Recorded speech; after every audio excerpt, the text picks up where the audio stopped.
Welcome to Living by Oak Values, the show where we break down the values that make us better men, better leaders, and better humans. I'm Gary, the Superior Mailman. Here at Living by Oak Values, we are real, raw, ready to rebuild. Let's dive in and make this one unforgettable.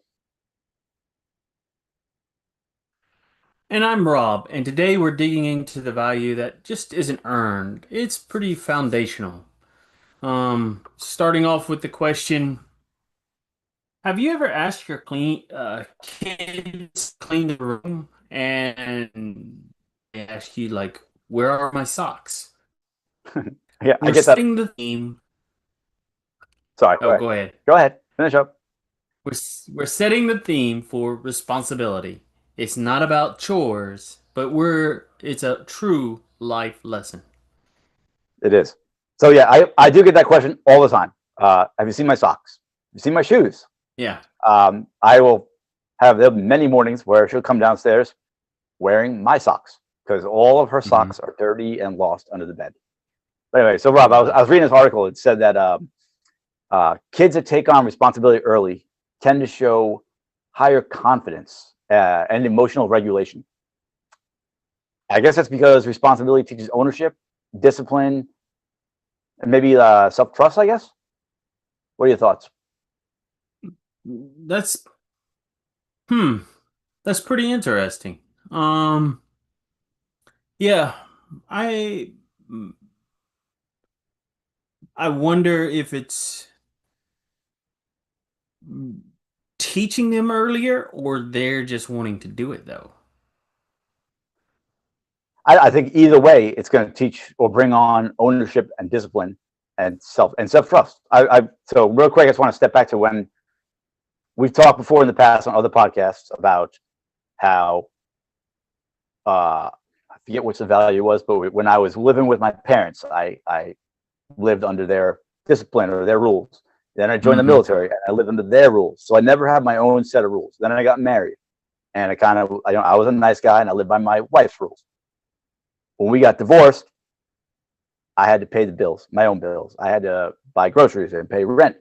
And I feel like, granted, I was 40 at that point, but when I took on those responsibilities, I did feel like I was in charge. I was owning my life. I felt like I had discipline. Self trust came later. I didn't trust that I was doing it properly until I realized that I was. So So, are you saying that we should teach our kids to own their own stuff? Um, for ex but let me stop us here. Whether you've been with us now or you're just now tuning in, we have a PDF for all the dads out there. And if you know a dad, share it with them. Go to our website, northmancoaching.com. It's called the Next Level Packet. All you do is have to put in your name and email address, and it sends you a PDF, a beautiful slide that me and Gary went through and did a bunch of stuff talking about how dads become next level with their kids. and even if you think you are next level, this might bring you to the next level. Yes, yes. There's lots of stuff to do, little activities to, and good questions in this Yeah, booklet, pamphlet. But absolutely. Back to your question, Rob. back to the question though, is when did you truly feel like you were responsible for something that mattered? When did you start asking me that? Yeah, I'm asking you that. Yeah. When did Like I what did truly feel like I was responsible for something that mattered? I was so first time ever. I'm going to tell you that it was probably elementary school. My mom worked the morning shift, and my dad worked the night shift. So there was a period from like 5 a.m. till 8 a.m. I guess I'd say. I don't. Those times are probably not 100% accurate, but each of my brother and my sisters, we were all responsible for ourselves for getting out of bed, getting fed, getting dressed, brushing our teeth, and getting to school. And we walked. So we didn't take a bus. We all walked. Um, and we all went to different schools because of our age differences. So we all had once we kind of helped worked as a team. I think I recall, but then we had to get out the door on time to walk to school. And after that, I would say so after school, I would say the biggest thing was probably my first job as a paper boy, where I had to Mm. deliver the newspaper. And it's not like I could do it today and not tomorrow. I had to do it every day, 7 days a week. So it was definitely a responsibility. Gotcha. Was your dad teaching you responsibility? How was he involved? In which part? Getting to school or the paper boy thing? Either one. I mean, because the paperboy thing was your responsibility, though, was it not? It was. I would say that getting to school, no. I would say that I just know that if we didn't get there in time or dressed or whatever, that we would be in trouble. And I wanted to avoid that at all costs. Mm. Paper boy job, absolutely he was there. I think that he got the well, I'm sure the statute of limitations is over with now, but he stole me the shopping cart I had to wheel around with my newspapers in it. He took me to the the paper office, wherever it was that they had to, where we had to pay the money every week that we made or what we owed, and get a portion of the Sunday paper to put together. So he was definitely uh, there to help me in those moments. Speaking of how your dad wouldn't, like, you would get in trouble for not getting ready for school. Yeah, I was the kid, I was ready for school. I was a kid, I got up, I made my own breakfast, and that's how I became pretty good at making omelets in the morning. I would make myself these beautiful omelets every morning, and as soon as my dad came in, he ate half of it, and it would frustrate me. hmm, But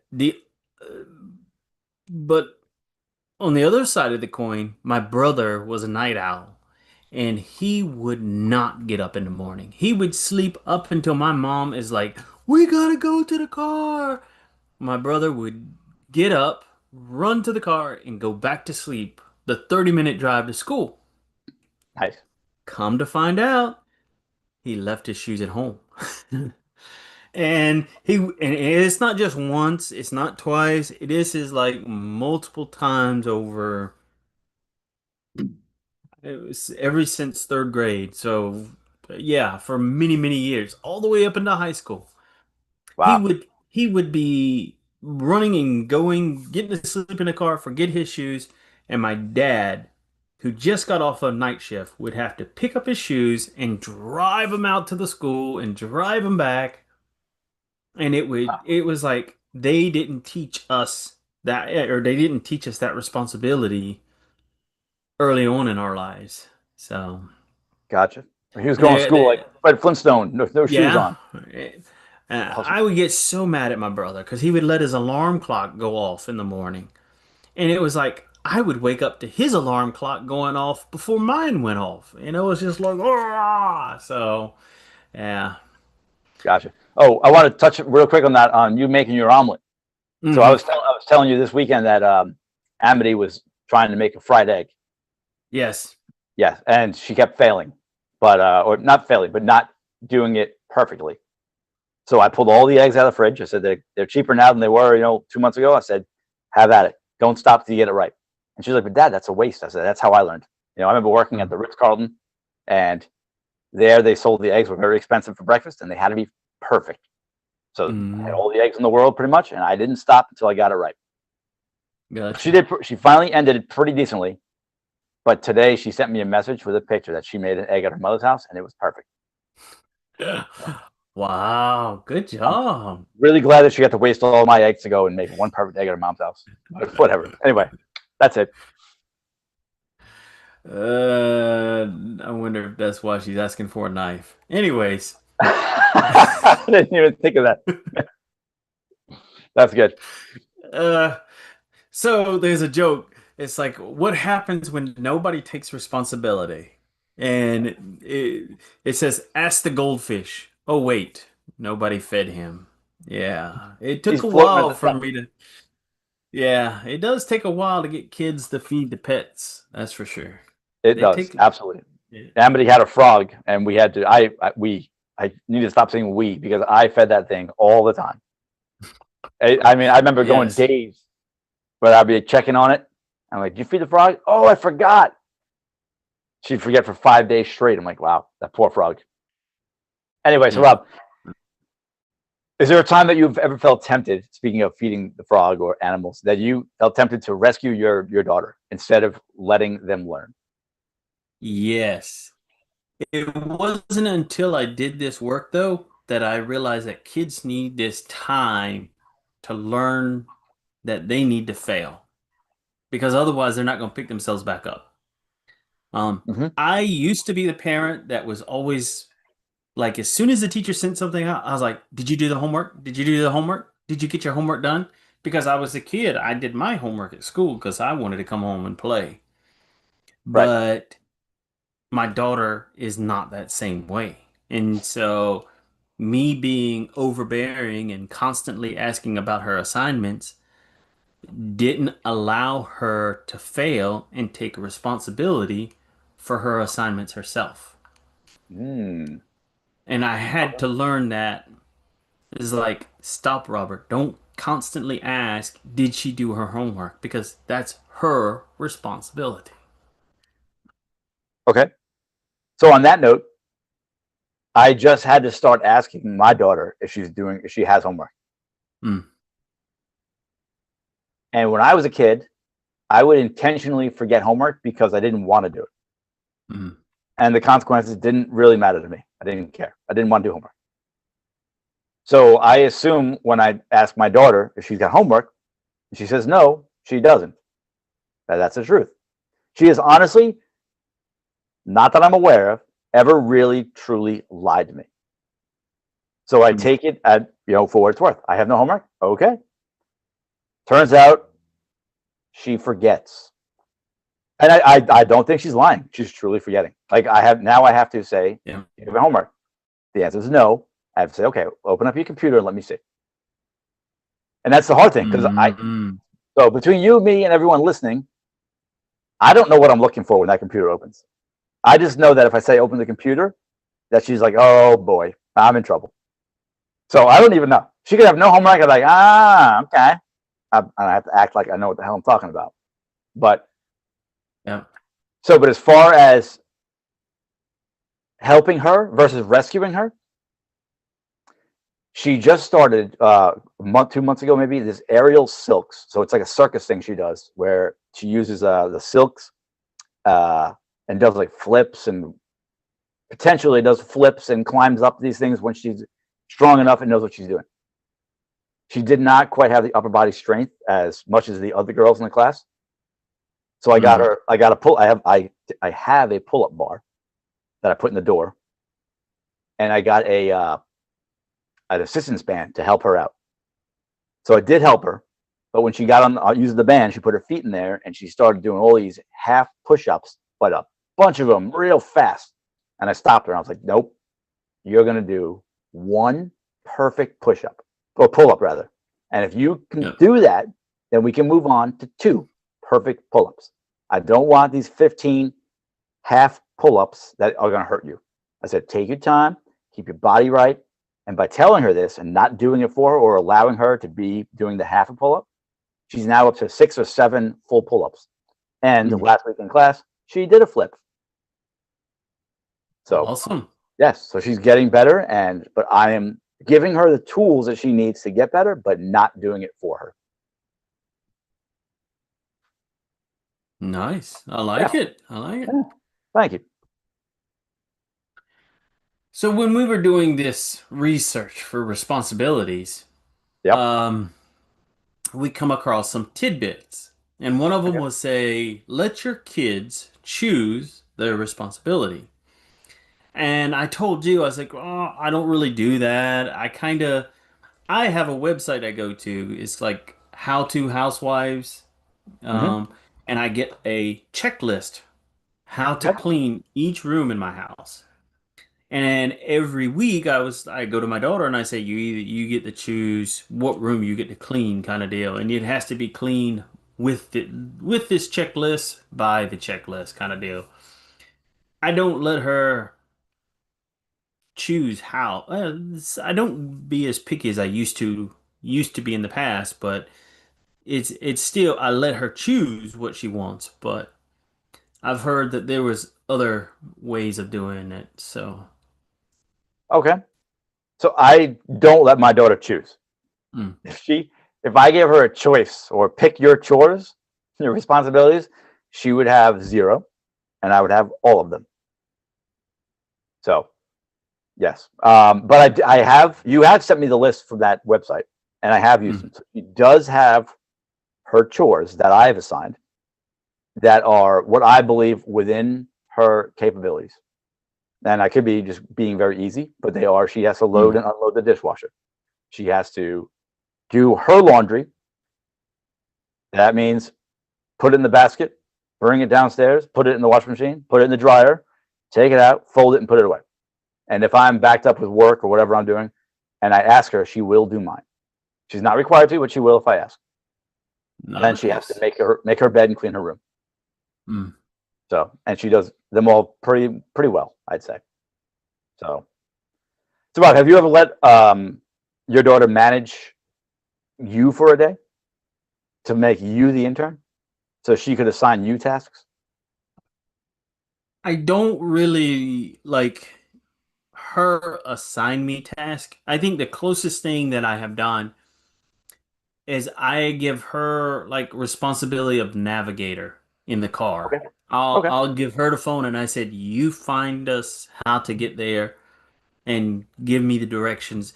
More because it's nice having the GPS, but it's Hmm. better to have somebody who's looking at the GPS going, "You're going to be turning up here very soon, so be prepared." Make Ooh. sure you're in the left lane. Be prepared. And so having her where she's researching gas stations or we need to get there. There's a detour. How do we get around the detour? If she's doing that, she gets to tell me what road we need to take, how we get there, etc., etc. So I kind of do let her be the navigator. Okay. I don't know if it's managed, but she's in charge of managing how we get there. So Hmm. So, two things on that then. Number one, are you teaching her accountability and stuff with that, or are you training her to be a backseat driver? I don't think I'm training her to be a backseat driver. Okay. I think it's more training her how to be responsible Okay. getting to a place. Accountability, I don't know because that's one where if we get lost, we get lost. Whoop-de-doo. Yeah, Dad gets to drive a little bit more. It's not going to kill me nothing. So, I hear you on that one. So um, funny that talking about that with letting her help you drive or directions. I didn't even think about the other day when we were prepping for this. But when I first got separated, I took my daughter. We went hiking in the woods, and it was mm, right after a snowstorm. It was not a serious hike. It was a very short hike, but it was woods, and the trails were covered in snow. So the trails were pretty much non-existent. And I remember pretending that I was lost and giving the impression that we could be stuck out here for a long time, and telling her I need help finding the car. We need to find yeah, this path and get back, or we're going to be in trouble. It's going to get dark, and it's already cold and icy. And yep. she took that like a bull by the horns, and she started leading the way.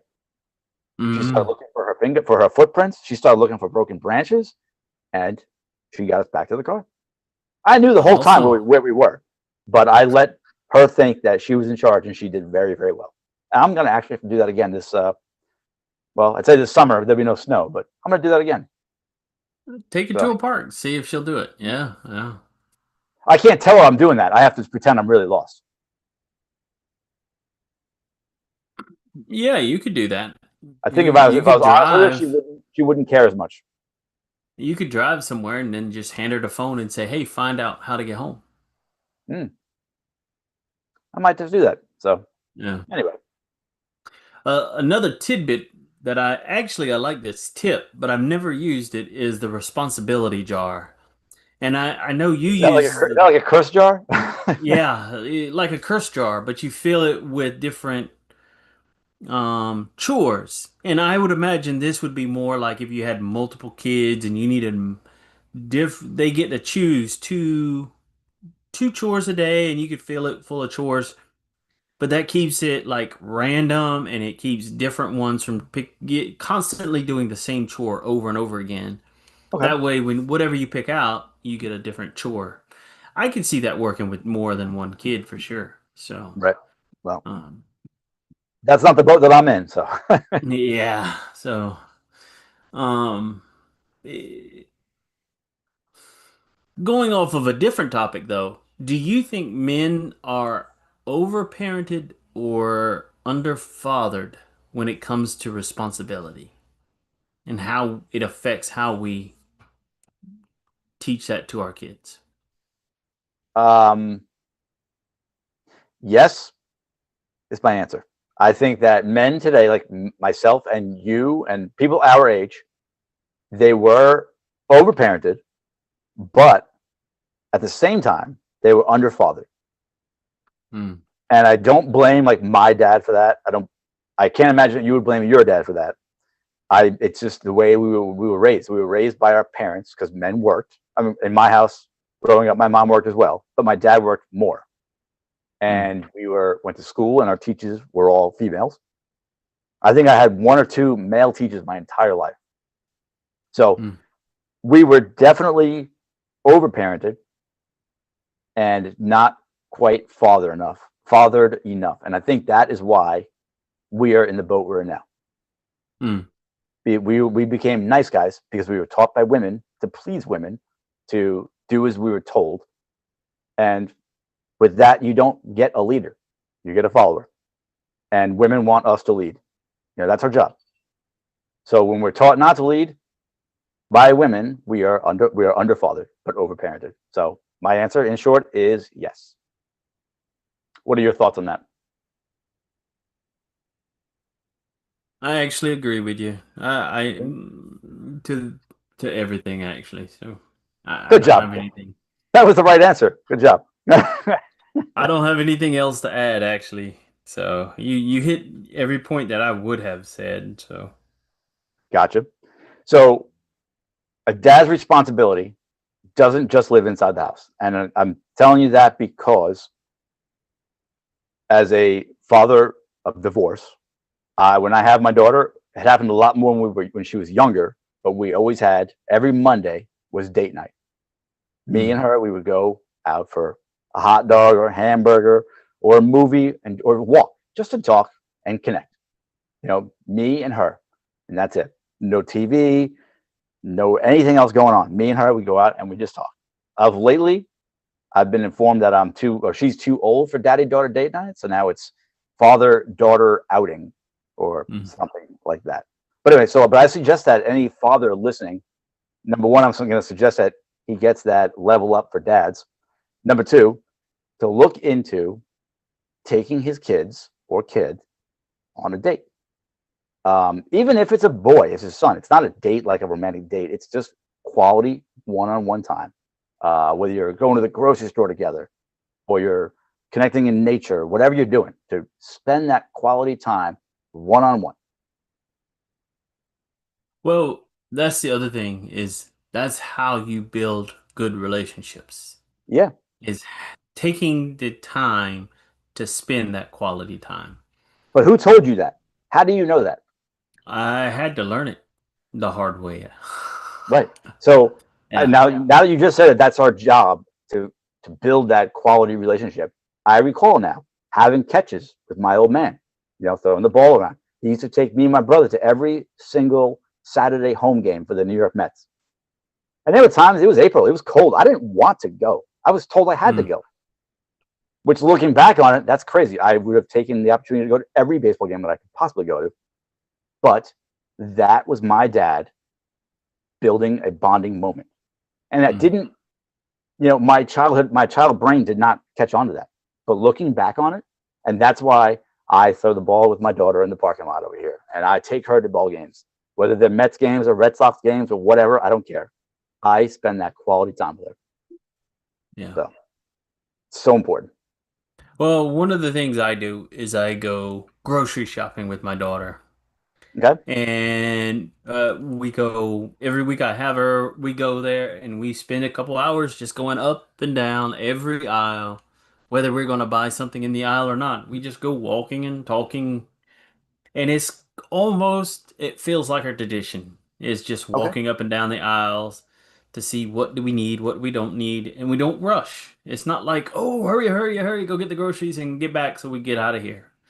That's It's me. more like just take your time, enjoy the walk. So. Yeah. Just think, how are you going to feel when you're 20 years older than you are now and you see your daughter walking up and down the aisles with her kid? Mm-hmm. How are you going to feel knowing that you started that? Mm-hmm. I mean, that's like full circle. That's wonderful, isn't it? Yeah. I just think it's a beautiful thing. We doing these things, whether they're new traditions that we started or there's something from our parents, our past, or whatever. The moment that I get to see my daughter, or that you get to see your daughter doing this stuff with their kids, that's like, I don't know, it kind of warms my heart a little bit, a lot of it actually. So, off the topic, just a hair, then Yep. we'll get back on. There was a question at church, and they wanted a video about what's the best thing about being a dad. Okay. And I recorded my video, and I said the feeling when the one you see the what was it? Uh, Watching someone you love grows into their own person, and it's that's the best thing I love about being a dad because it's like watching my child reminds me of how God watches over us and his patience with us and slowly guiding us until we realize, oh yeah, we're growing in to do our own stuff kind of deal. Yeah. So it is very heartfelt, like, oh wow, it's the same thing generation upon generation. Being that Yeah. dad is watching kids grow up to be their own people. So So on that note, I'm glad you went off topic because I'm going to go off topic on that topic. So my phone is getting full. I got a message saying that it's not going to update because of all the pictures. So I deleted a bunch of screenshots and then I was looking at the videos. And I found a lot of videos, but I found a video of my daughter that I took making a homemade volcano in my old apartment, my little tiny ass 1-bedroom apartment that slanted so bad that you couldn't drop anything off the kitchen table; it would roll into the counter. Crazy place. But she made this little volcano, and it blew up in her face, and she was like, "I think I got vinegar in my mouth." But her voice was so cute and little, and I sent it to her, and she was like, "Oh, my voice!" I'm like, "It's wonderful." And then there was another video of when I taught her how to ride a bike, and she went down this hill and through a puddle. And it's just incredible because she couldn't do those things. And I taught her. And now she does them with no problem. And I don't know that she recalls or remembers the moment that she figured it out. That light went off. And she's like, I got this. And I see it and I love it. And that is my favorite part about being a dad. awesome. So, yes. So, Robbo, what is the responsibility that you carry as a man and a father that your child doesn't see but shapes everything? I think we talk about it every week, every day on these podcasts, and it is values. Absolutely. Yeah. Okay. I wasn't sure where you're going until you said every week, every day. Then you said on the podcast. Absolute values for sure. Because she may see some values, but some values, it's just that's how I live my life. And even other people don't see it until you know that that's a value you're living by. I'm trying to think what's the book? The Four Agreements. Be impeccable with your word. You should just post that next to your computer screen so you don't have to look I'm gonna around. get a poster. Yeah. There you Get go. a poster. You probably have a 6-foot poster of Don Miguel Ruiz over your bedroom door or something. But anyways, it isn't that I don't think she sees it that I work hard to live by values. Is I think she's not mature enough to understand that these values are so important to live by. And I don't think she will until she gets to a point in her life where she needs to start understanding what values she wants in her life. And then she'll look back like you did on your dad and say, oh wow, he lived by values. I can't believe that kind of deal. Or I want to live like my dad did. Yeah. You know what? Actually, we might have to cut some of this short because I'm going to throw in another little bonus thing based on All values of right. my daughter. And I want to ask you your opinion because I forgot. All right. So she had some trouble with a girl at school 6 months ago or so. And the girl still bullies her a little bit. Anyway, this girl just lost all of her friends the other day by saying something stupid. Mm. And my daughter was very happy that this girl just Mm. lost all of her friends. And I said, why are you happy? She goes, because she deserves it. I said, does she deserve it? She goes, yes. I said, okay, she might deserve it, but why would you be happy for her misfortune? I said, why are you not empathetic or sympathetic toward that? Just because she hurt me. Mm. So I was like, interesting. I was like, plenty of people have hurt me, but it takes a lot. And I couldn't do it at her age, but it Mm. takes a lot. But I have to find the forgiveness. I have to accept my portion of what happened and move forward, you know? So I said, you should not, and I told her I understand why she feels like she does. I said, but it's really important to move forward and to, either feel bad or feel sympathetic or more understanding than thankful or happy that this girl has lost all of her friends. And Mm. those, well, I don't know what value, I guess that would be the value of empathy, I'm assuming, right? It's more like Or forgiveness, sympathy. Yeah. But sympathy, empathy, forgiveness, acceptance, all of those. But yeah, uh, I hope that my conversation with her taught her that, so that, and she's going to have her moment where she's happy that this girl screwed up. mhm. And I get it. I get it. But I'm hoping that I have taught her enough that she will find those values and find a way to let all this go and live her life and not worry about this other girl. Yeah. So yeah, no values. There Yeah. we go. Well, you kind of answered the next question of like, how do you teach values? Because that's exactly how you teach them is modeling them. So, I guess I didn't go off track then. Good for me. Yay. hey, you didn't go off too bad. So, All right. um, uh, So I have a question for you then, since I've already answered the other question. How do yeah, you help your daughter move from being told what to do to owning it? So instead of being told to do this, she knows to do this. I think it's happened, but the it's hard. It's Okay. kind of like, it's kind of like, how are you told that you need to grow? It has to be painful enough for you to change. You have to be educated enough for you to want to change. Or what's the other one? There has to be something in your life that kind of says, if I change or if I start doing it, it will make my life better. Hmm. It might be uncomfortable, but it might get better. But it will hopefully get Yeah, better. hopefully get better. Or if I start doing this, my dad will not yell at me more. Or if I do this, XYZ. Or if I do this, I'll feel good about myself. You see? Okay. Sure. Um, uh, to how would you have handled it? Um, how I handle my daughter moving to doing her own thing. Hey, brother, take your Yeah. hand and go to your camera and come back out.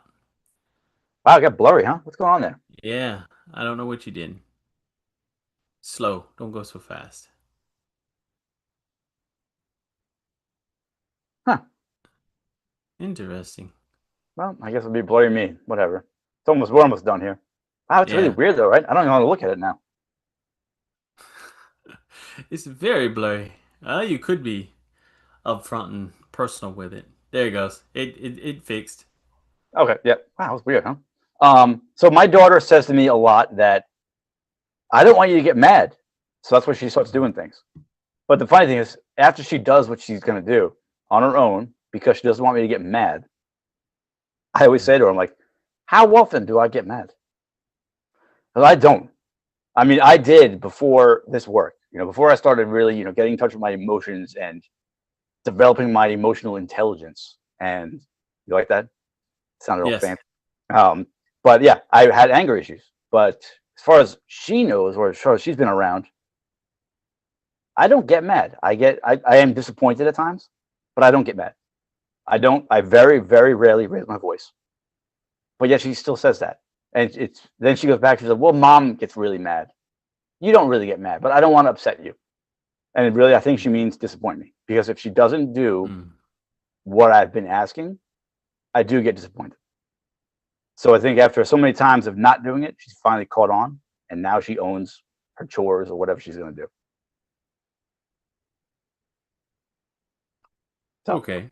yeah, that's what I got. So what is one responsibility you wanted to learn sooner when you were a kid that you kind of wish you had learned? How are you teaching that to your kid? All right. The best I have is money. I wish Yeah. I learned financial stuff earlier. And am I teaching it to my kid? No. Am I trying to? Yes. So with her allowance, and I got this from you, I think, actually, if she earns $20, I take $4 or $5 away and I put it into a different jar. So it's still hers, but she cannot have that. It's like tax. And I try to explain to her, I make this much money every 2 weeks, but I said this portion of it goes to the mortgage. Let's start from the top. This portion goes to the Uncle Sam. Then this portion goes to the mortgage. This portion goes to the electric bill. This portion goes to the food that we eat, and then gas in my car and insurance. I said, what's left is like a nickel, pretty much. But she's not ready for that. She got very upset. What? I did those chores. Why can't I have all that money? And I'm like, what do I say to that? I mean, she did do her chores. I don't know why I got to pay taxes and pay bills, but I can't cry about it. Well, it's part of responsibility, part of Yeah. living in the, yeah. Yeah. But I guess, all right, so then if I could touch one more thing on that, I would say the other thing that I wish I learned was emotional responsibility. And that's another thing that we go over all the time. When we sit down for eating, we talk about what we're feeling. We talk about, like Jeff Allen had taught me about the boardroom. So all your feelings are in this boardroom and you talk about them. Because if you don't, they leave the meeting, they go to the basement, they work out, and they get very angry. And they come back stronger than ever. So we discuss all of that stuff. And you actually introduced her to the color wheel, which I'm not a fan of. Yes. But she loves it. She loves it, especially when you ask her questions about what color is she feeling. Yes. So I think she's a lot more emotionally intelligent at her age than I ever was. Well, most of the time I have found that guys weren't taught that when we were kids anyways. I'll give you a reason to cry kind of deal if you're still crying versus why are you crying? What are you feeling inside? That type. So she probably is a lot more emotionally intelligent than we were. So I don't even want to say what would happen to us if we were kids and we were in touch with our feelings right now. Bad things. The schools would convince us that we were not what we were supposed to be or some crap. Yep. So, anyway, that's a wrap on today's episode, guys. So responsibility isn't just about being perfect. It's about showing up together. So I want to challenge all the dads that are listening or that hear this. First challenge, go get your Level Up Dad Packet. It's free. Take advantage of this. Number one, that's number one. Number two, plan one responsibility or adventure this weekend. Father's Day is coming up. Let your child lead, own the task, and take charge, and let them take charge of something for you. Oh, and tag us at Living by Oak Values and tell us what you and your kid did to step up. Let us know what you think. Give us an idea of what something you would like to talk about on the episode. Sounds good. And this week, don't just live by Oak Values. Reach out for us. We have one-on-one sessions, and we are here to help you master your emotions and your emotional game. So catch us on YouTube or follow me, the Superior Mailman, on TikTok for more wisdom and real talk. Oh, and plus, join our men's group every Oh, yeah. Thursday at 7 Eastern Time for our 1 hour event. It's on our website under the events tab. We dive deep and we talk about life's up and down together. And we'd love to have you at the table. Motivated Men, it's called. So when you click Motivated events and see men. Motivated Yes. Men, Yeah. click on that. That's That's what you'll see. Anyway, so big that's things are coming to. What was that? yeah, that's what I was trying to think of. Oh, I was you're like, good. man. You're good. It's all good, brother. So big things are coming to Living by Oak Values. We have new episodes, bold guests. We say that every week, but we haven't had a bold guest or guest for that matter, but whatever. Deeper conversations, plus more live shows and real-time chat. If you have a story, and we know you do, or a value that has changed your life, we want to hear it. This next chapter is about you. Let's make it unforgettable. Until then, keep embracing your values and stay authentic.